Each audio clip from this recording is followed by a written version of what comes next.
Everyone is aware of what happened on September 11, 2001, but many of us don't know the details or why. On 9/11, a terrorist group called Al-Qaeda hijacked 4 planes and 2 of them crashed into the Twin Towers in New York City. The leader of this terrorist group is named Osama bin Laden. The Taliban was protecting Osama bin Laden in Afghanistan. President Bush wanted the Taliban to hand over Osama bin Laden, but the Taliban refused unless there was proof of his involvement in 9/11. When the Taliban refused, the U.S. sent troops to Afghanistan to look for him.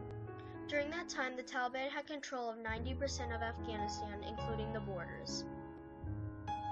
Since the Taliban had control over the borders, they used that to their advantage to sneak Osama bin Laden into Pakistan while we were looking for him in Afghanistan. We ended up catching Osama bin Laden 10 years later by Navy SEALs in Pakistan. The war between the United States and Afghanistan is the longest war we've ever had, and some might say that it's still ongoing. Depending on how you look at it, the US is winning because Osama bin Laden no longer exists, but in a way they are losing because the Taliban is still strong and is still there.